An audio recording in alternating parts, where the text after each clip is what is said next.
Одоо бид нар ч тэгээд энэ түш шатхуунаараа л тэгээд ингээд байж байгаа л бол судалтай.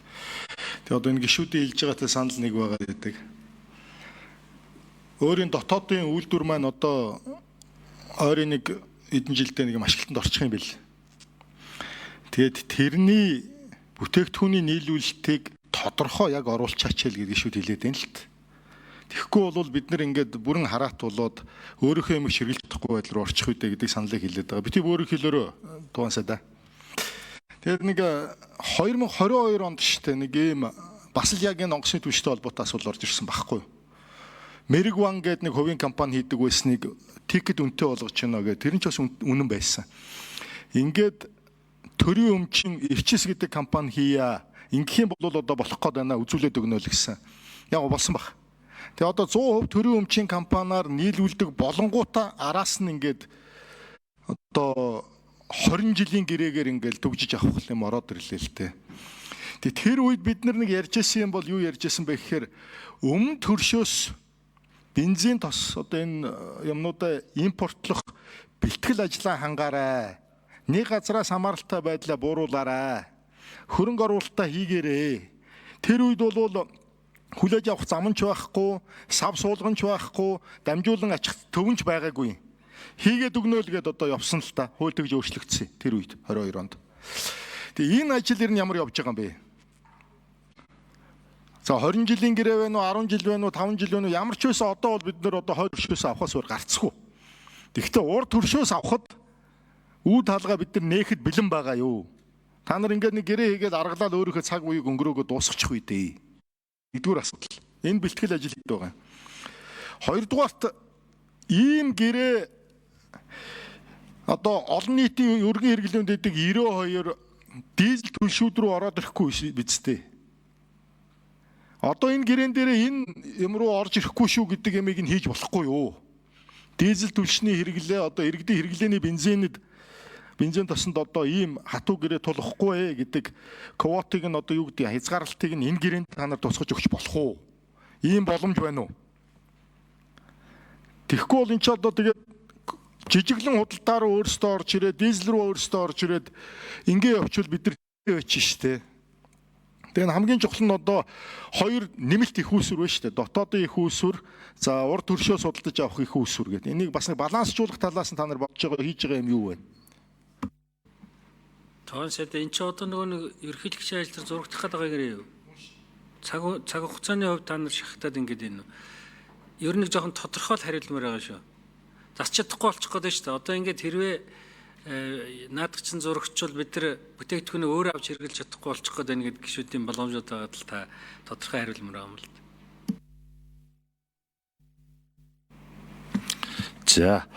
За дамжны бүсүүний асуултанд тодорхой хариулъя. За бид нар бол нэг сумаар хоёр туулаа бодох гэж байгаа. Хоёр гэрээ байгаа. Өмнө нь бид нар нефт бүтээгдэхүүн ханган нийлүүлэхийн доктортой нийлүүлэх засгийн газрын хоорондын хилцээр байхгүйсэн. Тэгэхээр Оросын холбооны улс дээр ямар нэгэн одоо экспортын хориг юм уу эсвэл нефтийн одоо байгууламжууд халдлага өртсөн үе болгон дээр бид нар Оросын холбооны улсын элчин сайд руу юм уу Оросд цуугаа элчин сайд руугаа ярьж энэ манайд хамаагүй үстэй энэ төр гэж ингэж ярьдаг байсан. За энэ хилцээр байгуулагдсанаар энэ асуудал бас өөрөөр хэлбэл 97% хангаж байгаа асуудал бол нэгдүгээр хилцээрээр ингээд батлагдж байгаа.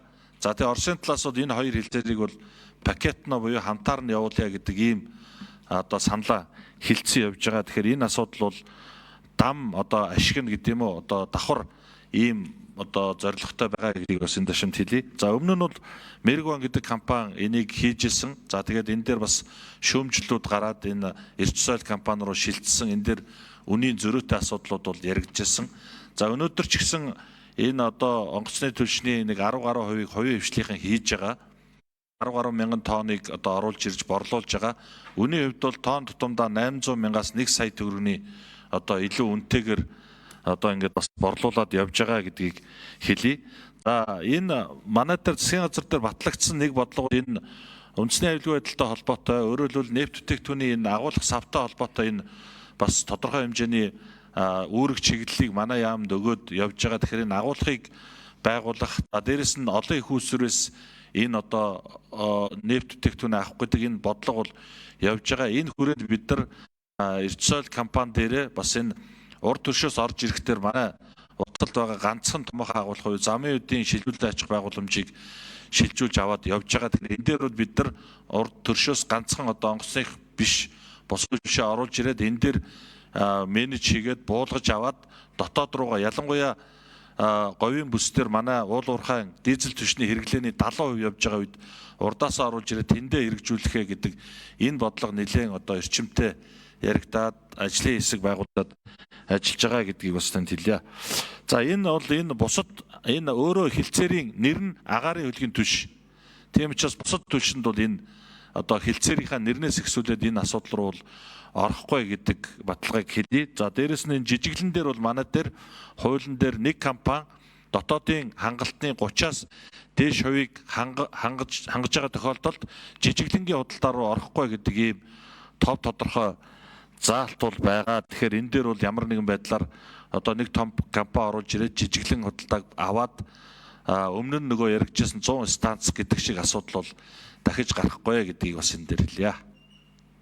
За дамжны гишүүн тодруулъя.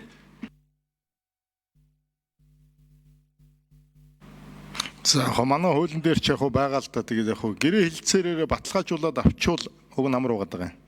Тэгэхээр агаарын хөлгийн хилцээрийг та пакетны гэрээлгээ танилцуулаад байгаа. Пакетны гэрээн дотроо 92 дизель 2-оо хамгаалах тухай бас юм оруулчих талаар ярилцвал зүгээр юм биш үү гэдэг саналыг хэлж байгаа нэг.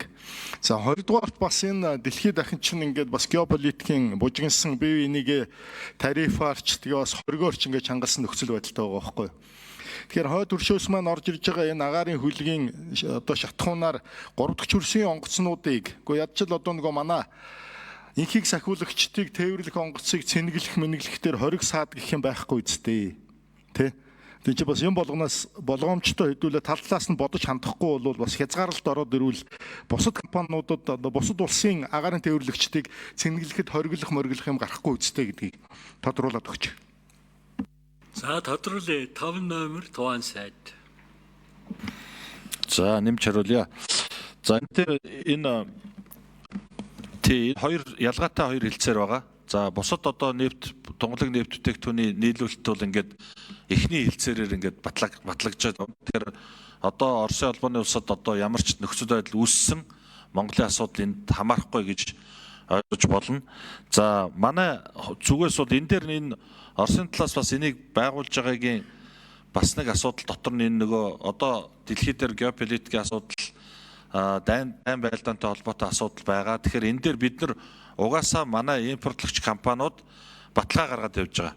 Өөрөөр хэлбэл 3 дахь орны одоо ямар нэгэн байдлаар цэргийн зориулалттай техникийг цэнэглэхгүй байх ийм одоо баталгаагаа гаргаж өгөөд явж байгаа. За энэ дээр бас одоо юу гэдгийг байлдааны зориулалттай онгоц цэнэглээ явуучвал гэдэг ийм болгоомжл бол байгаа. Тийм учраас энэ тал дээр бол хориг байгаа.